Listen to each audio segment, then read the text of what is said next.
ನಾನು ನಿಮ್ಗೊಂದು ಲವಣವನ್ನ ಕೊಟ್ಟು ಈ ಲವಣಕ್ಕೆ ಯಾವ ಆಮ್ಲ ಮತ್ತೆ ಪ್ರತ್ಯಾಮ್ಲ ಸೇರಿ ನಮಗೆ ಪ್ರಕ್ರಿಯೆಯಲ್ಲಿ ಲವಣವನ್ನು ಕೊಟ್ಟಿದೆ ಅಂತ ಹೇಳಿದ್ರೆ ನೀವು ಗೆಸ್ ಮಾಡಕ್ಕಾಗುತ್ತಾ? ಹಿಂದಿನ ವಿಡಿಯೋಸ್ ಅಲ್ಲಿ ನಾವು ನೋಡಿದಾಗೆ ಆಮ್ಲ ಮತ್ತೆ ಪ್ರತ್ಯಾಮ್ಲ ಪ್ರತಿಕ್ರಿಯೆ ಆಗ್ತಿದೆ ಅಂತ ಹೇಳಿದ್ರೆ ನಮಗೆ ಲವಣ ಮತ್ತೆ ನೀರು ಖಂಡಿತ ಸಿಕ್ತಿತ್ತು. ನಾನ್ ನಿಮ್ಗೆ ಏನಾದ್ರು ಆಮ್ಲ ಮತ್ತೆ ಪ್ರತ್ಯಾಮ್ಲ ಎರಡೂ ಕೊಟ್ಟು ಯಾವ ಲವಣ ಫಾರ್ಮ್ ಆಗ್ತಿದೆ ಅಂತ ಹೇಳಿದ್ರೆ ನೀವು ಈಸಿಯಾಗಿ ಹೇಳ್ಬಿಡ್ತಿದ್ರಿ. ಆದ್ರೆ ನಾವೀಗ ಮಾಡ್ತಿರೋದು ಆಪೋಸಿಟ್ ಪ್ರೊಸೀಜರ್. ನಮಗೆ ಲವಣವನ್ನು ಕೊಟ್ಟಿರ್ತಾರೆ, ನಾವು ಯಾವ ಆಮ್ಲ ಮತ್ತೆ ಯಾವ ಪ್ರತ್ಯಾಮ್ಲ ಇಲ್ಲಿ ಪ್ರತಿಕ್ರಿಯೆಯಲ್ಲಿ ಪ್ರತಿಕ್ರಿಯಿಸಿ ನಮಗೆ ಲವಣವನ್ನು ಕೊಡ್ತಿದೆ ಅಂತ ನಾವಿಲ್ಲಿ ಕಂಡುಹಿಡಿಬೇಕು. ಹಾಗಾಗಿ ಆಮ್ಲ ಮತ್ತೆ ಪ್ರತ್ಯಾಮ್ಲ ಎರಡು ಸೇರಿದ್ರೆ ನಮಗೆ ಲವಣ ಮತ್ತೆ ನೀರು ಸಿಗೋದನ್ನ ನಾವು ನೆನ್ಪು ಮಾಡ್ಕೊಳ್ಳೋಣ. ಈಗ HCl ಮತ್ತೆ NaOH ನಾವು ಜಲದ್ರಾವಣದಲ್ಲಿ ಹಾಕಿದಾಗ ಇವೆರಡು ವಿಭಜನೆ ಆಗುತ್ತೆ. HCl ವಿಭಜನೆ ಆಗಿ ನಮಗೆ H+ ಹಾಗೂ Cl- ನೀಡುತ್ತೆ. NaOH ವಿಭಜನೆ ಆಗಿ ನಮಗೆ Na+ ಹಾಗೂ OH- ಅನ್ನುವ ಅಯಾನ್ಗಳನ್ನು ನೀಡುತ್ತದೆ. ಈಗ ಈ ಅಯಾನ್ಗಳು ತಮ್ಮ ಸ್ಥಾನವನ್ನು ಬದಲಿಸಿಕೊಳ್ಳಲಿದೆ. ಇಲ್ಲೀಗ ಡಬಲ್ ಸ್ಥಳಾಂತರ ಕ್ರಿಯೆ ಅನ್ನೋದು ನಡೆಯುತ್ತೆ.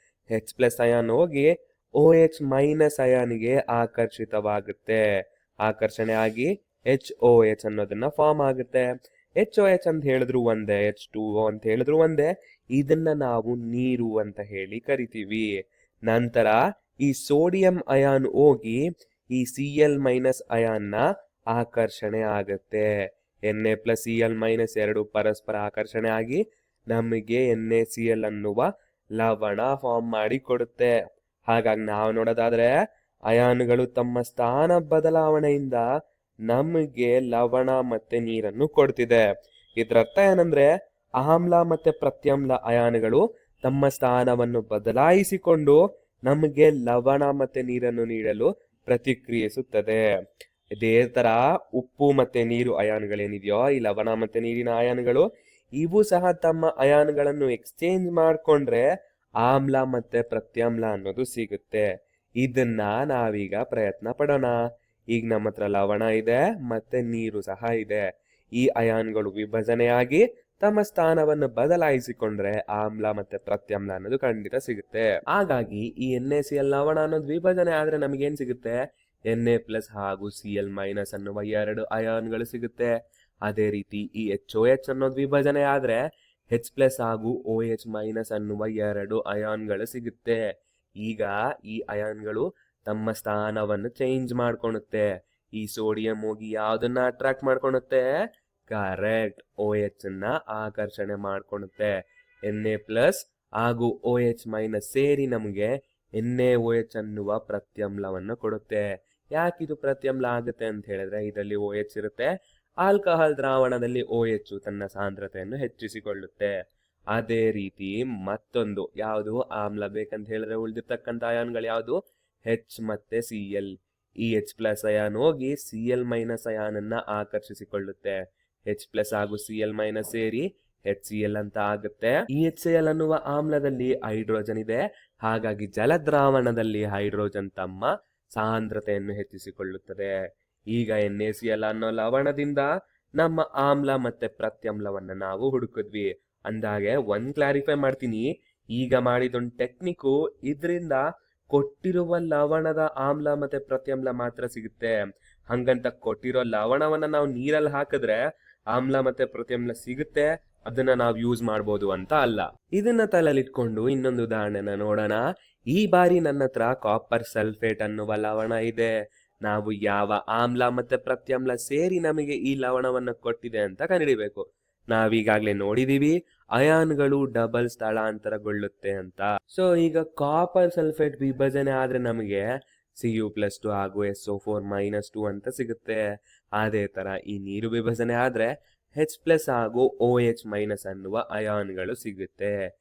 ಈಗ ಸ್ಥಾನವನ್ನ ಬದಲಾಯಿಸಿಕೊಳ್ಳುತ್ತಲ್ಲ, ಈ Cu+2 ಅನ್ನುವ ಅಯಾನ್ ಹೋಗಿ OH- ನ ಆಕರ್ಷಣೆಗೊಳ್ಳುತ್ತೆ. Cu+2 ಹಾಗೂ OH- ಆಕರ್ಷಣೆಗೊಳ್ಳುತ್ತೆ. ನಂತರ ಈ SO4- ಅನ್ನೋದು H+ ನ ಆಕರ್ಷಣೆಗೊಳ್ಳುತ್ತೆ.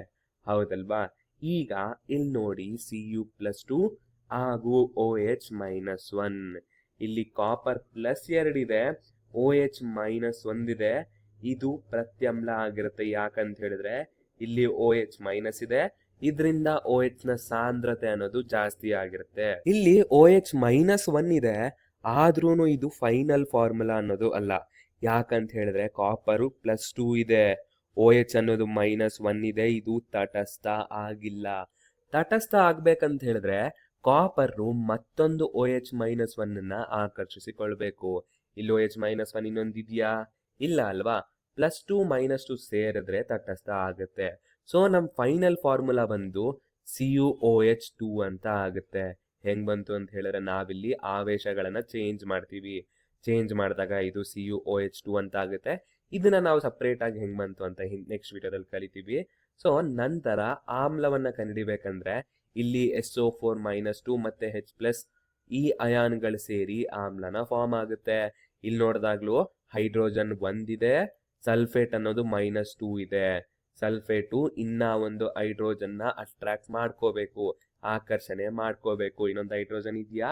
ಇಲ್ಲ ಅಲ್ವಾ? ಸೊ ಇದರ ಫೈನಲ್ ಫಾರ್ಮುಲಾ ಬಂದು H2SO4 ಅಂತ.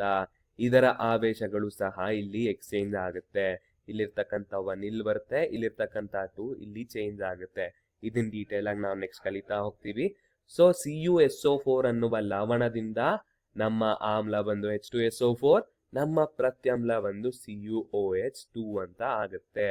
ಈಗ ಇನ್ನೊಂದೇ ಒಂದು ಉದಾಹರಣೆ ನೋಡೋಣ. ಏನಾ ಉದಾಹರಣೆ? KNO3 ಪೊಟ್ಯಾಷಿಯಂ ನೈಟ್ರೇಟ್ ಅನ್ನುವ ಲವಣದಿಂದ ನಾವು ಈ ಲವಣ ಫಾರ್ಮ್ ಆಗಕ್ಕೆ ಯಾವ ಆಮ್ಲ ಮತ್ತೆ ಪ್ರತ್ಯಮ್ಲ ಯೂಸ್ ಮಾಡಿದ್ವಿ ಅಂತ ಕಂಡುಹಿಡಿಬೇಕು. ಸೊ ವಿಡಿಯೋ ಪಾಸ್ ಮಾಡಿ ನೆಕ್ಸ್ಟ್ ಏನ್ ಮಾಡ್ಬೋದು ಅಂತ ನೀವ್ ಯೋಚನೆ ಮಾಡಿ. Very good. ಈಗ ನೀವು ಟ್ರೈ ಮಾಡಿರೋದು ನಾನ್ ಮಾಡ್ತಿರೋದು ಸರಿ ಇದೆಯಾ ಅಂತ ಚೆಕ್ ಮಾಡ್ಕೊಳ್ಳಿ. ನಮಗ್ ಗೊತ್ತು ಆಮ್ಲಗಳು ಮತ್ತು ಪ್ರತ್ಯಮ್ಲಗಳು ತಮ್ಮ ಅಯಾನ್ಗಳ ಪೊಸಿಷನ್ ನ ಬದಲಾವಣೆಯಿಂದ ಲವಣ ಮತ್ತು ನೀರನ್ನ ಕೊಡುತ್ತೆ. ಇಲ್ಲಿ ಲವಣ ಮತ್ತೆ ನೀರು ಸಹ ತಮ್ಮ ಅಯಾನ್ಗಳ ಪೊಸಿಷನ್ ಬದಲಾವಣೆಯಿಂದ ಆಮ್ಲ ಮತ್ತೆ ಪ್ರತ್ಯಮ್ಲಗಳನ್ನ ನಾವು ಕಂಡುಹಿಡ್ಕೋಬಹುದು ಅಂತ. ಈಗ ಪೊಟ್ಯಾಷಿಯಂ ನೈಟ್ರೇಟ್ ಅನ್ನೋದು ವಿಭಜನೆ ಆದಾಗ K+NO3- ಅಂತ ಆಗುತ್ತೆ. ಅದೇ ರೀತಿ HOH ಅಥವಾ H2O ಅನ್ನೋದು ವಿಭಜನೆ ಆದಾಗ H+ ಹಾಗೂ OH- ಅಂತ ಆಗುತ್ತೆ. ಈಗ ಡಬಲ್ ಸ್ಥಳಾಂತರ ಅನ್ನೋದು ನಡಿಬೇಕು. ಈ K+ ಅಯಾನ್ ಹೋಗಿ OH- ಅನ್ನುವ ಅಯಾನ್ಗೆ ಅಟ್ರಾಕ್ಟ್ ಆಗತ್ತೆ. ಅದೇ ತರ H+ ಹೋಗಿ NO3- ಅನ್ನುವ ಅಯಾನ್ಗೆ ಆಕರ್ಷಣೆ ಒಳಗಾಗುತ್ತೆ. ಇಲ್ಲಿ ತನಕ ನಾನ್ ಮಾಡಿದೀನಿ. ಇದರಿಂದ ನಾನು ಹೆಂಗ್ ಮಾಡೋದು ಅಂತಾನು ಹೇಳ್ಕೊಟ್ಟಿದೀನಿ. ನೆಕ್ಸ್ಟ್ ನಮ್ಮ ಆಮ್ಲ ಯಾವುದು, ನಮ್ಮ ಪ್ರತ್ಯಾಮ್ಲ ಯಾವುದು ಅಂತ ನೀವು ಪ್ರಯತ್ನ ಮಾಡಿ ಉತ್ತರನ ಕಾಮೆಂಟ್ ಮಾಡಿ.